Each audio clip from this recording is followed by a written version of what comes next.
Good afternoon and welcome to the 330 Sports Show. My name is Justin Coffin. Today is Thursday, February 16th, 2023. We are live at Youngstown Studio. Got a whole bunch of stuff to talk about today. We're going to talk, obviously, sports here in a little bit. We're going to talk about the Cleveland Cavaliers. They are at the All-Star break. We're going to talk about YSU men's and women's hoops. They're playing their final four home games of the regular season coming up this weekend, Thursday, Friday, Saturday, Sunday, alternating men's hoops and women's hoops down at the Beagley Center. We're going to get into some East Palestine stuff. I haven't really talked about it or addressed it besides on social media. So obviously our thoughts are with the people of East Palestine. We're talking almost 2 weeks since that train derailment occurred. So yeah, we'll talk about that. And obviously there's going to be some sports tied in with that. And I'd like your guys' opinions on that. And since we're going to get into some weird stuff today, Joe and I are sipping on some bourbon already. Little Blanton's. You can't go wrong with that. But we're going to talk a little Shooter McGavin, Joe. A little Shooter McGavin on the show. We're going to talk some conspiracy theories, both in sports and out of sports. Some, topical stuff in the news. So we're going to have a little fun today. And so that's kind of a look at what's on the show. And baseball is just around the corner. Yesterday it was 72 degrees. I'll take it. Today is in the 50s. Tomorrow's back in the 30s. It's wintertime in Ohio. That's what happens around here. But first of all, let's just get into a couple news and notes around the sports world. We're going to start local. We're going to start in Youngstown, downtown. We're going to talk YSU men's basketball real quick and just get into this. So first of all, Youngstown State, led by Coach Jared Calhoun. The men will play tonight at home against Milwaukee, and on Saturday against Green Bay. The women will take the court on Friday and Sunday at the Beagley Center. YSU men playing for first place in the Horizon League Conference. So get out there and support YSU men's basketball. They're playing some great basketball right now. On the ladies' side, they are 18-7 currently. They are 12-2 at home. They're going to play their last two home games, and it's Milwaukee and Green Bay. So it's kind of Youngstown versus Wisconsin this weekend, downtown Youngstown at the Beagley Center. So get out and support both the men's and women's teams. They're both having excellent years. Both have a great shot to get in the NCAA tournament. So support your YSU Penguins. And again, led by great players, great coaches. And I just realized this the other night. I knew the Celtics coach, Mazzullo, was an assistant with Calhoun previous to this at Fairmont State. Also, the Memphis Grizzlies coach was an assistant with Jared Calhoun as well. So 2 NBA head coaches were assistants of YSU men's head basketball coaches at Fairmont State before he took over the YSU job. So I thought that was kind of pretty cool if you did not know that. So real quick, let's check in with the Cleveland Cavaliers and then let's get to some fun topics. But the Cavs lately have been fun. So 38-23, which is good for second in the Central behind the Bucks and fourth overall in the Eastern Conference. They have a 25-6 home record, 13-7 on the road, 22-11 versus the Eastern Conference, 15-12 versus the West, 6-0 in overtime games this season.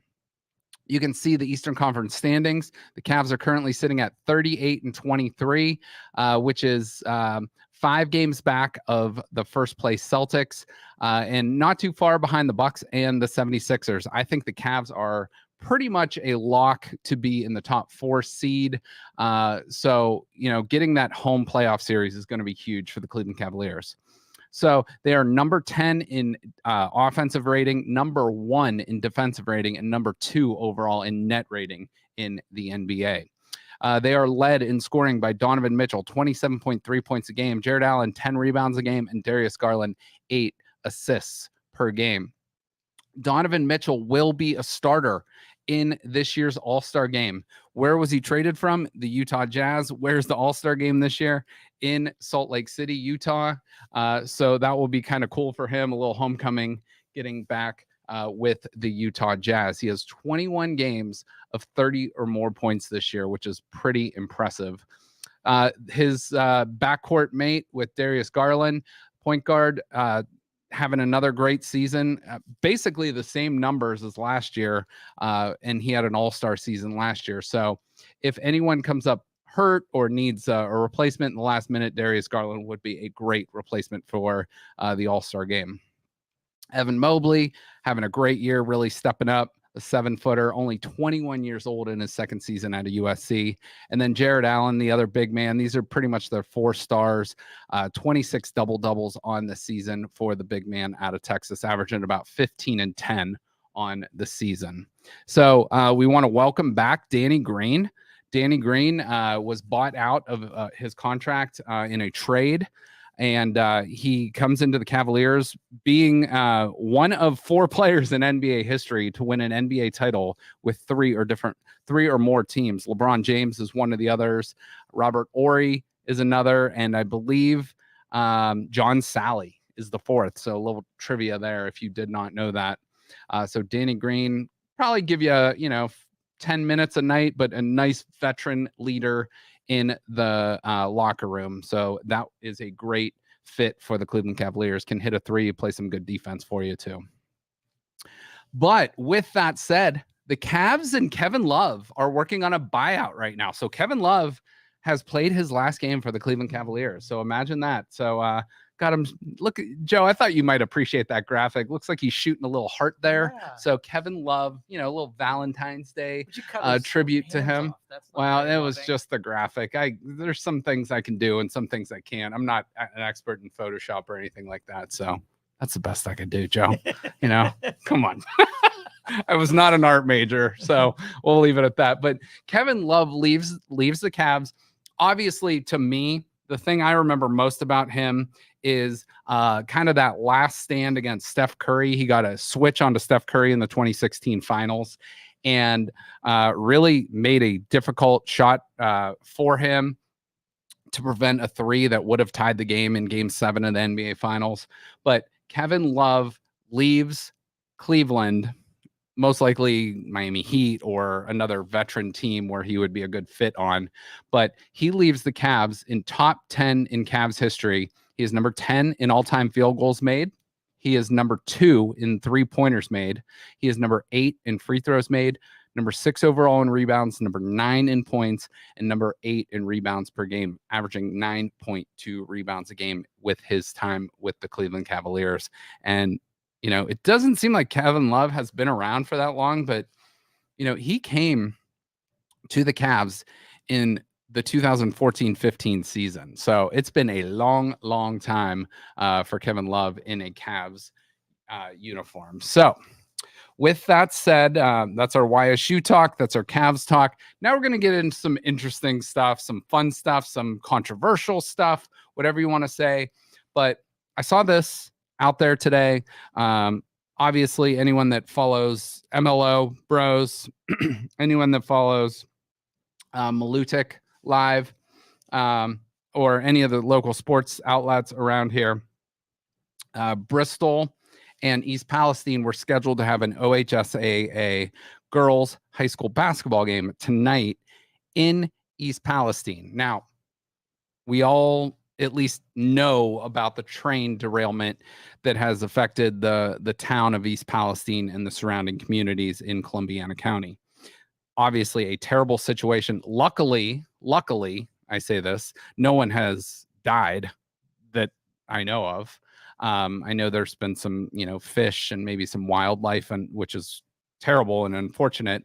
But luckily, no one has lost their lives, at least that I know of, from the news. Now, obviously, this could carry ramifications years ahead from now, and that's beyond my pay grade. I don't know what's going to happen. But tonight, speaking from a sports perspective, it was deemed safe. So the kids returned back to school, I believe, in East Palestine yesterday or the day before, or at least this week sometime. I'm not exactly sure of the date. So correct me if I'm wrong on that. And if anyone knows any specific details, feel free to drop in the comments. But Joe, here's my question to you. So with the train derailment and the explosion and all the chemicals, and I know there was like a burn off and stuff like that. What's your feelings on, hypothetically, let's just say your son Ryan went to school in East Palestine, or a family member or whatever. What's your feelings on them? Like, would you feel safe sending them to school in that environment? Not a chance. No. Nope. I'd sell my house for a bag of corn and I'd move somewhere south. Well, and I'm guessing the railroad company, and again, I don't want to get into anything here, they're going to probably try to get off as cheaply as they can. Like, oh, here's $1,000. That's a drop in the bucket, for a lot of these big companies. But if somebody handed you a check and that's more money than you're used to seeing, you might halfway sign off on that deal. And yeah, and people are lured by money. Obviously, that's a big thing. That's the way the world goes round, but if you're signing something, or if you're taking money early and that maybe prohibits you future monies down the road, 100%. That could be to your detriment. But I have a feeling that the population of East Palestine's doubled in just attorneys alone. Oh, I'm sure there's a lot of, when, I haven't been in a car accident, knock on wood, in a while, but if someone gets in a car accident, you're getting all these letters from all these attorneys and whatnot, or hurt in a car, call KNR or any of that stuff. There's always these, ambulance attorneys that are flying around and trying to get your business. So I'm thinking those are a lot of people in East Palestine trying to drum up some income for their clientele and their base.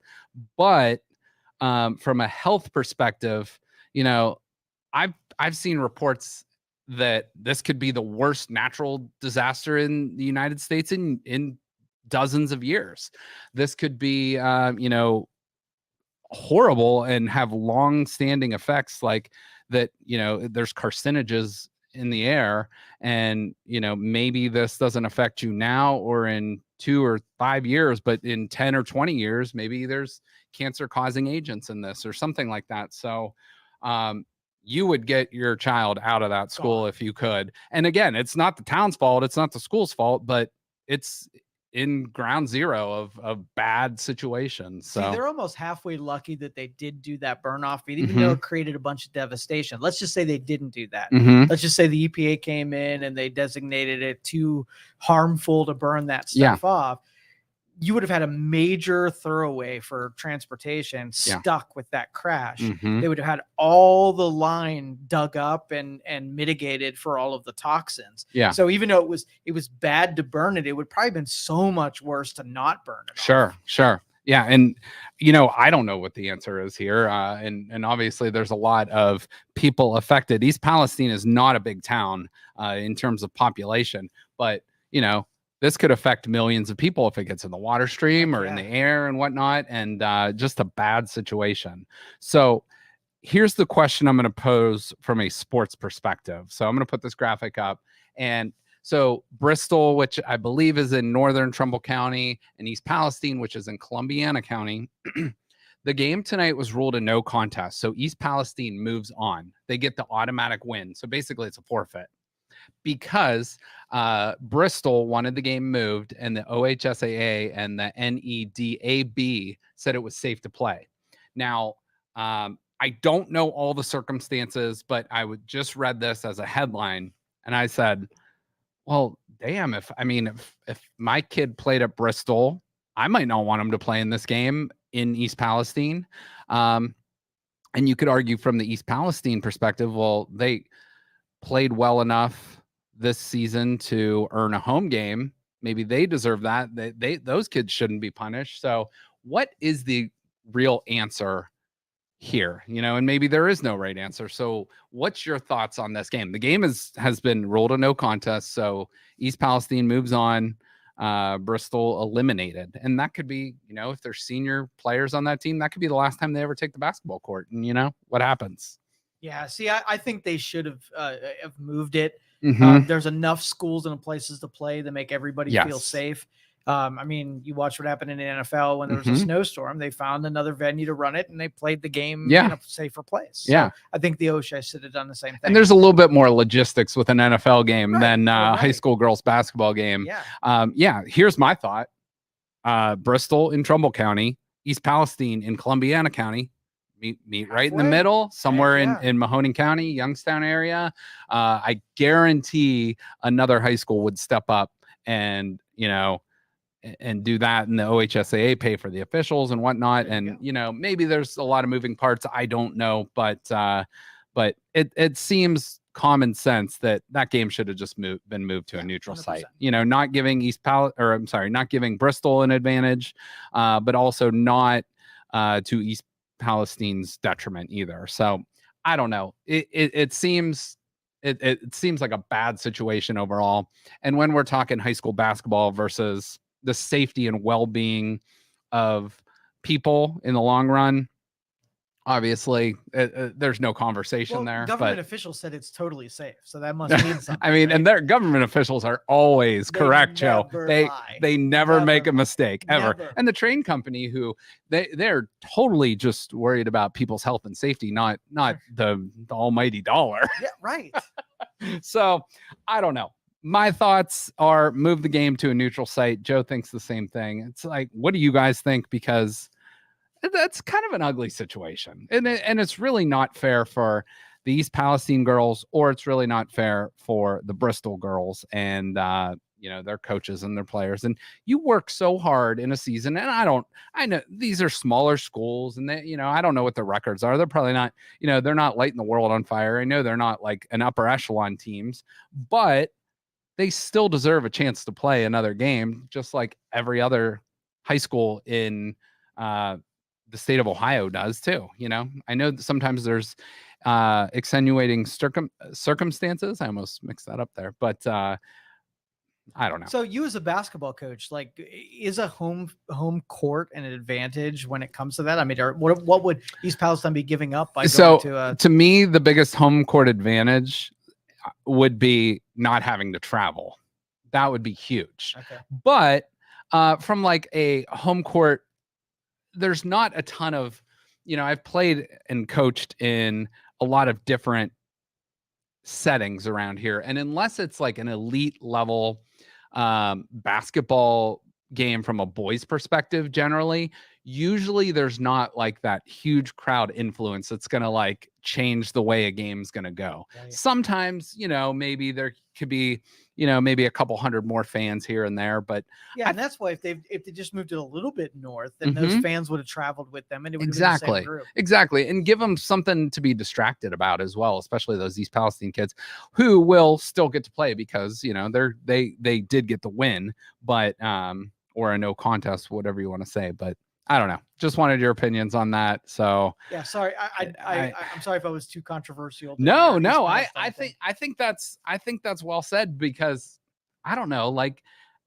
and I guess unless you're in that situation, I don't know what you would do. Right. But I would want the game to be played. And if I'm Bristol, I'm pissed. I'm pissed because it's like, give us the opportunity to play in a neutral site where we don't have to worry about our health and safety. And whether you say it's safe or not, I mean, we're talking less than 2 weeks ago. There's still chemicals in the air. And again, maybe it's been deemed safe to play, but that's someone's opinion versus, it's not, we don't have a bunch of EPA people, working in the school districts and stuff like that. So I don't know. Their new mascot is the 9-legged cow, by the way. The East Palestine 9-legged cow. And it may well be. And what are Bristol's? Are they the Devils? I'm not sure what they are, but they wouldn't want a third or fourth horn growing out eventually. No. So, all right. I hope we don't get in trouble for that one. But in all seriousness, like we, speaking, I know I can speak for Joe on this, is, we're thinking about East Palestine and we wish everyone well down there. And it's a shitty situation, frankly, and it just sucks. So, all right, let's move on to some other conspiracy theories. Chinese spy balloons, Joe. Yes, yeah. Let me hear your thoughts on Chinese spy balloons. You know what?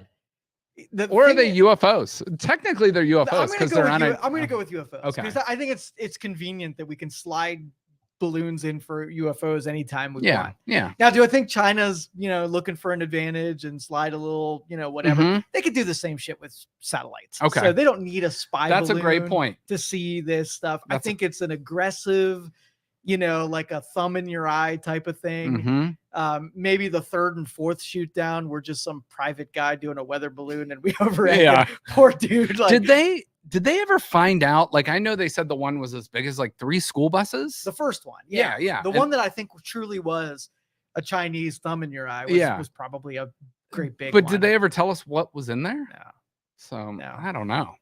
That to me, that's weird. That's just weird. Yeah. Now, the United States and China, not always political allies. And we don't get too political on that show. We save that for other stuff. Yeah. But I know a big point of contention was, I believe it was the United States Secretary of State wanted to go and, meet with the Chinese diplomats and whatever. But because the big thing with the United States and China is Taiwan. Taiwan and China don't see eye to eye. Right. The United States is an ally of Taiwan, a great trading partner of China, obviously. But I don't know. China kind of ruffled some feathers here with this stuff. So whereas our old friend Donald Trump would say, not my old friend, but some people's old friend, China. So anyways, moving on.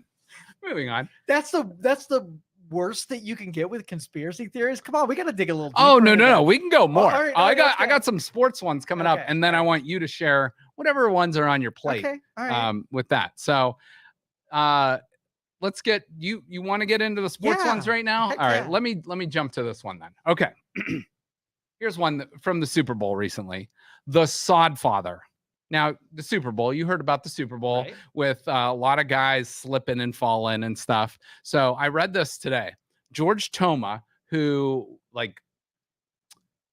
grew the grass or whatever, and apparently he's grown the grass for almost all the Super Bowls and whatever. They call him the Sod Father, literally the Sod Father. He's a Chiefs fan. He has 2 Super Bowl rings from the Chiefs.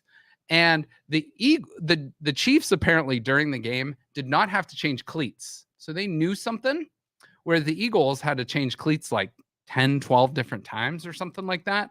And this was a legit stat from the game. The Eagles had a defender slip on 38% of Patrick Mahomes' dropbacks. Conspiracy? Interesting. Yeah. I don't know. There might be something to it. They changed it up, and so they couldn't do game planning for the size cleats that they were wearing, and the slippery paint that they used too was an interesting thing. Yeah. So, maybe just like a little insider trading with the Sod Father and the Chiefs and maybe Andy Reid and whatnot. Put some banana peels in the paint. Yeah. O'Doyle rules. Or in this case, the Sod Father rules. Yeah. Okay. Here is I had no idea this was a thing until someone brought it to my attention last week. But do you remember Damar Hamlin, the guy from the Bills that made the tackle, went down? They had to do CPR on the field, and luckily he lived. They found out, the CPR saved his life and whatnot. Okay. Do you know that people actually think, this is a conspiracy theory going around the internet, and we know almost everything on the internet is true. 100%. Totally legit. So people actually think he died and he has a stand-in. I heard that. And leading up to it, they kept not showing his face so that they had a body double that was doing his press conferences. Yeah, when he was at the that snow game, the Buffalo Cincinnati game, when they would show him, his face was blurred out from the snow and whatnot. And then the jacket he was supposedly wearing at the Super Bowl was seen as satanic. Which is, I don't know, it just made me laugh. I love this rabbit hole we go down with everything so and much everybody. Fun. No matter what. Yes. Somebody's got to set a challenge. And by the way, this is not Joe and I saying this stuff. This is stuff we're just commenting on. And Another thing I saw was they said Hamlin's ear, this is how specific they got. They said if you look at his right ear, it looks different in the one in the Super Bowl versus any previous photo he's ever taken. So they think it's like a stand-in for him. So yeah, his brother Jamar Hamlin is standing in for him right now.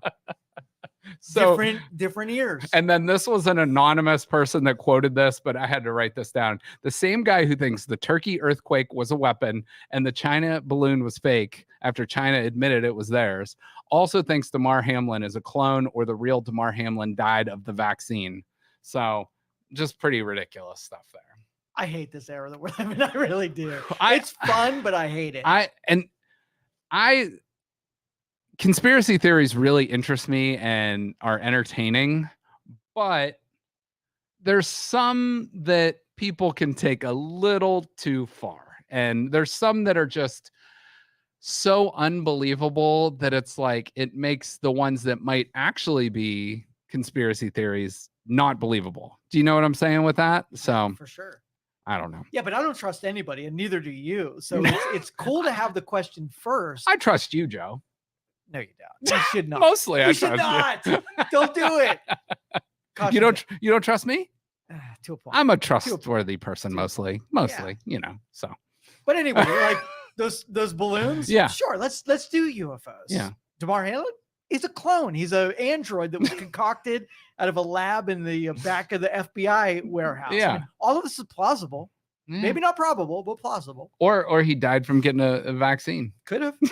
Totally could have. Or he could have died and then he was resurrected by some kind of like artificial intelligence. And now he's a wandering zombie. You never know. You never know. I mean, yeah. Anybody ask him any questions and make sure cognitively he's the same guy? He's got different ears. Very plausible. Oh. Very plausible. All right. Well, so before we get into other stuff, yes. You got any good conspiracy theories like maybe we haven't heard lately or anything new or any ones you just want to share? One is dominating. So, I mean, you can talk about Sasquatches and nobody's impressed anymore. Yeah. So yeah, we'll go with, okay.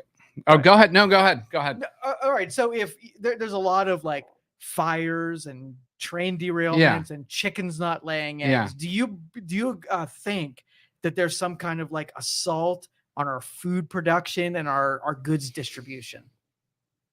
No. All happenstance. All happenstance. I'm not someone that's like I don't know if I'd call it a survivalist or whatever, a doomsdayer. Like I'm not like I'm just kind of like if something bad's gonna happen, yes, you want to be prepared and stuff, but it's like at the same time, what are you gonna do? Well, I watched a girl that when she was feeding her chickens Purina food, they didn't lay any eggs. And when they switched Purina dog food?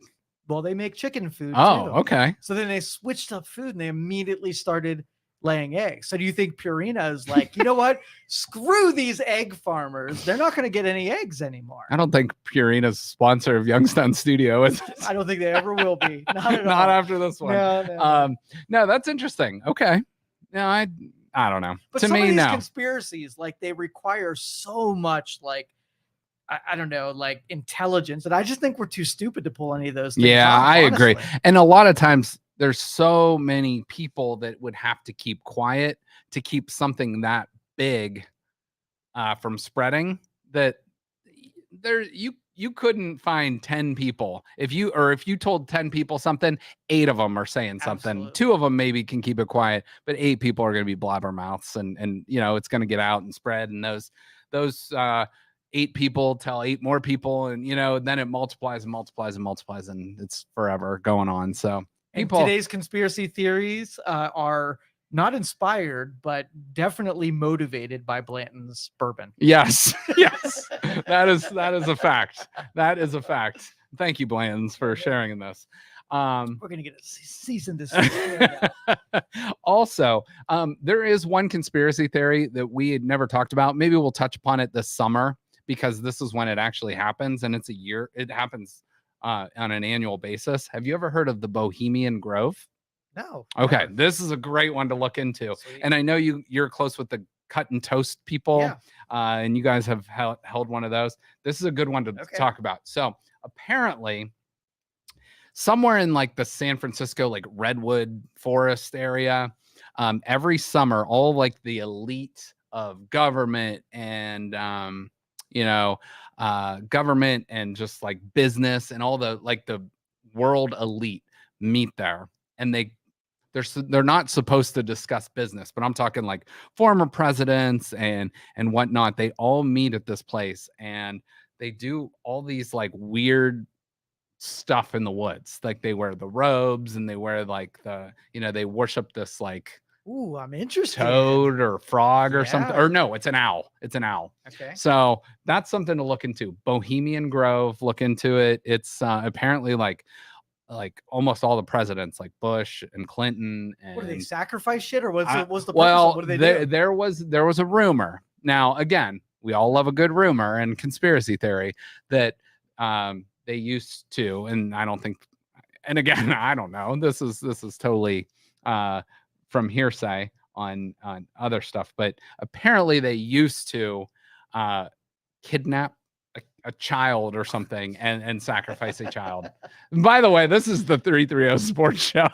We're going deep down a rabbit hole. But it's apparently a thing, and I think maybe people have taken like a meeting and like maybe some weird rituals people do and taking it to the extreme, like fill in some, like where there's a little smoke, they throw a lot of gasoline on it and it turns into a blaze. But look into Bohemian Grove. I think that's a really interesting one for you guys to talk about on your next conspiracy theory show. I'll totally and I think that's one, like, I can't stand the guy, but he is definitely entertaining. Is that Alex Jones? And apparently he broke in there one time and got some evidence or recordings of some owl worshiping. And like when I say owl, I'm talking like a huge statue. And so look into that one. I will. Okay. So I think you'll have some fun with that.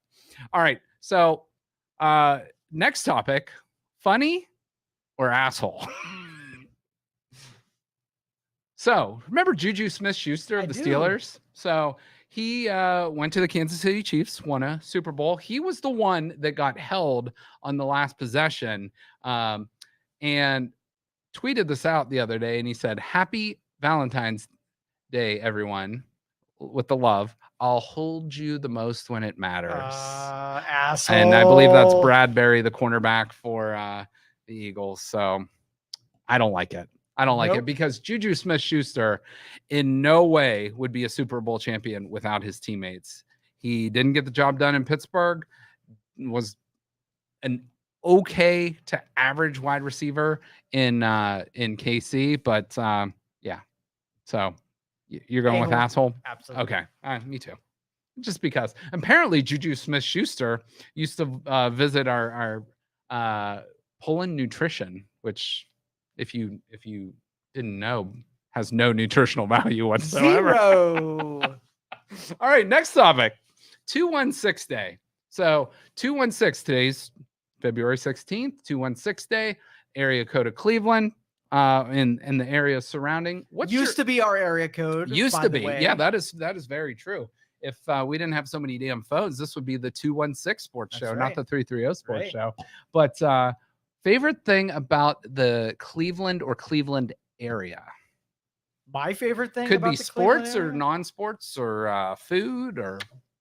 I love sports. I mean, you can't like put 3 awesome venues in like a 2-mile radius and not love sports. Yeah. I still think the Browns stadium needs a damn roof, and that would make the city of Cleveland a lot better. But the Cavs winning a championship in 2016, which is kind of cool because if you put the 0 in front of the 2, 2 in between the 0, or I'm sorry, in between the 2 and the 1, 216 2016. So kind of a cool thing there. But Cleveland has so much to offer. It gets ragged on a lot, and I feel like being from Youngstown, you have to defend your city, and Cleveland is another city I think that sometimes doesn't get the credit it deserves. So there's a lot to love about the city of Cleveland. So 216 Day, celebrating that. Next topic, I thought this was awesome. Tip of the cap to Michael Jordan.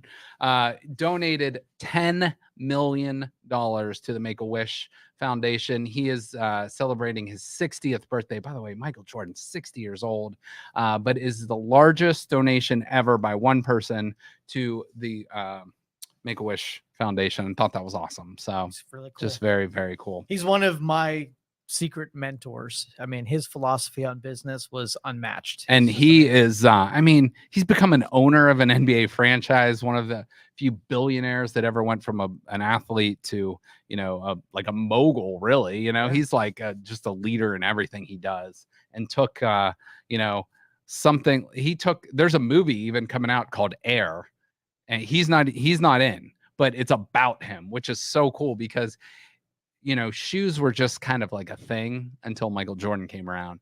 And then shoes became like, I need those Jordans, or like, then everyone had a shoe because of Jordan. So I've never owned Air Jordans. I have owned 2 pairs, but they were growing up as a kid in the early 90s. They were like the thing to have. And I had a pair then, but I actually bought a retro pair a few years ago, and they're still pretty awesome. Well, right now I'm cool because I do the New Balance thing, and I get the best New Balances. Do you get the New Balance dad shoes? You know it. And do you cut the grass in them? I've never cut the grass. Okay. They're too nice. I want to keep them pristine. Yeah. But to have the true dad effect, you need some grass stains on those white New Balances. Get some fake ones and pull your socks up about a quarter striped away. Yes, striped socks, cargo pants, polo. So we're going from a goat and Michael Jordan to goat with dads to another goat of Tiger Woods. He plays golf today, and that's just another thing. It might not seem like a big deal, but this dude almost died like not too long ago. So just a very, very cool thing. So keep an eye on Tiger Woods and his status. I did not bet it, but I could see the odds were slightly better for him to miss the cut than make the cut this weekend. But just him playing is pretty impressive. Did you see that the Haslam is interested in buying another sports team? Yes. What do you think about that? Yeah, I'm not ruining a slide. No. I just want him to focus on making the one he does own a good team, and maybe just pay the money and make the money, but stay out of everyone else's way and let them do their job. That's my opinion. And I know our buddy Andrew DiPaolo has very strong feelings on this, and he would want D and Jimmy Haslam to sell the team. So to whom? Like, who would be a better owner? Anybody? Anyone. Well, literally NFL franchises are gold. You cannot there are people lining up to buy any franchise, let alone an NFL team. I believe they bought it for like $1 billion. I believe the value has tripled since they bought it. So, I mean, just sell it now and you're $2 billion. You've profited $2 billion, and but when you own a franchise like that, you can just print money, and it is gold, and there's only 32 franchises in the NFL. And there's a lot more than 32 billionaires out there that want a piece of that pie. And, there's only so many slots for so many people, but it's the rich getting richer. But my opinion, either own it and let the people you hire, let them do their jobs, or sell it and be done with it. I don't think you should go for another franchise and then like split your time, or maybe splitting your time up is a good thing, because then you're not, messing with other people's business within the football franchise. A grade rank. The Haslams owning the Cleveland Browns, you give them an A to F. C minus. Yeah. Okay. Not failing, because they have done some okay things, but not adequate. They're like below average, because the Browns have not won a lot since they've owned the team. They did get to the playoffs once, but that should be the bare minimum. They've taken a lot of heat with the Deshaun Watson thing, but they're doing some things to upgrade the facilities, and so we'll see what the Haslams end up doing. But if he puts a roof on the stadium, does he go up to a B at least? I'll give him a C plus. Okay. I'll give him a C plus because I don't want a roof. I want a whole new stadium. Okay. And if they fund it, then I'll go to a B. If they fund it and not make the taxpayers pay the whole threshold of it, because that would be a hit that, they don't want to deal with up in Cleveland, I'm sure. So, so your thoughts on the Haslams, or give me your grade on the Haslams.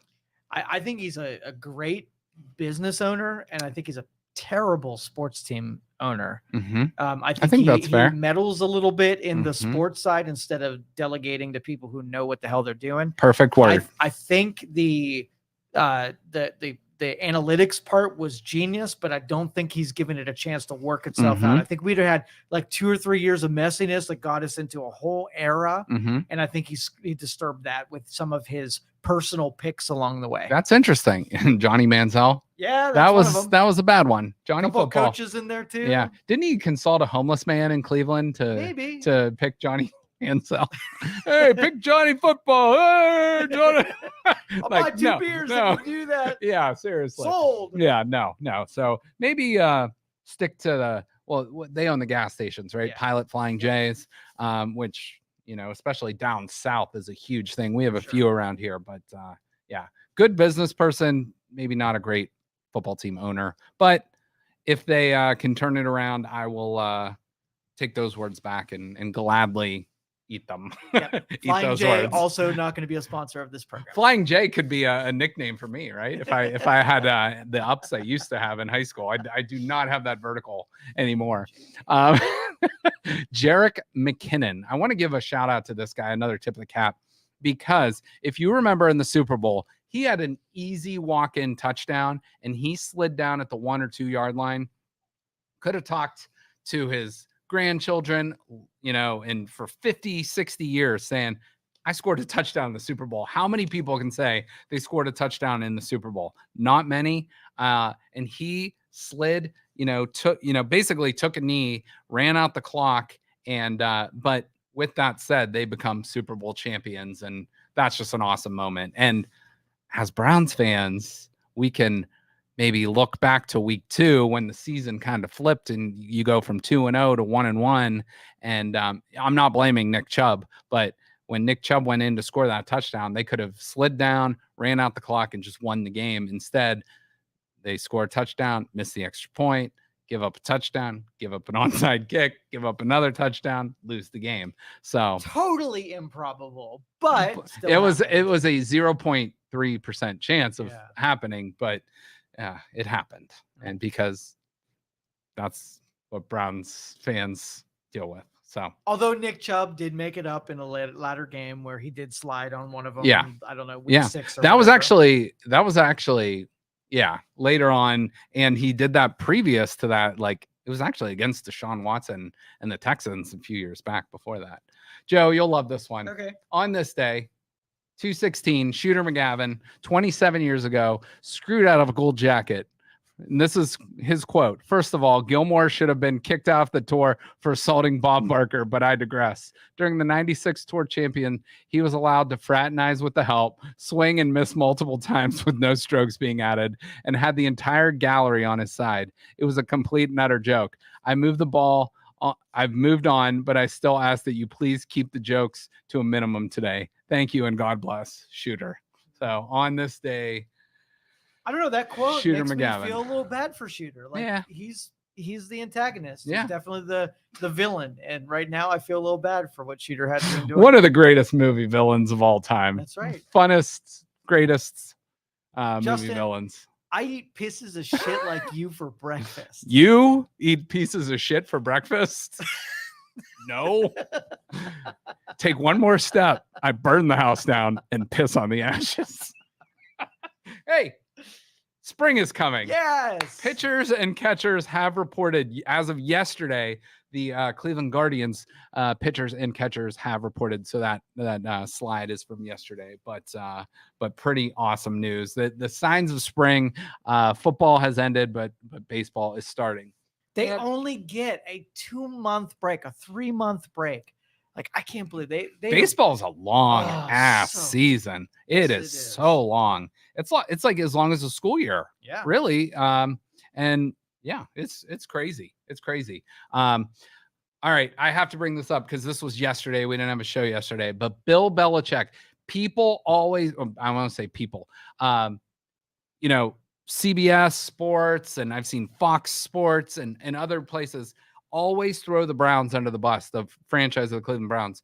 It says on this date in 1996, the Browns owner Art Modell fired Bill Belichick before moving his team to Baltimore. That is false. The Browns franchise never fired Bill Belichick. You can say Art Modell did, but they were the Baltimore Ravens when he was fired, not the Cleveland Browns. So let it be known that Bill Belichick was never fired by the Cleveland Browns. He was fired by the Baltimore Ravens, and I will go to my grave until that is a fact. So it pisses me off because the Browns get thrown in the mud enough, let alone saying you fired the greatest NFL head coach of all time.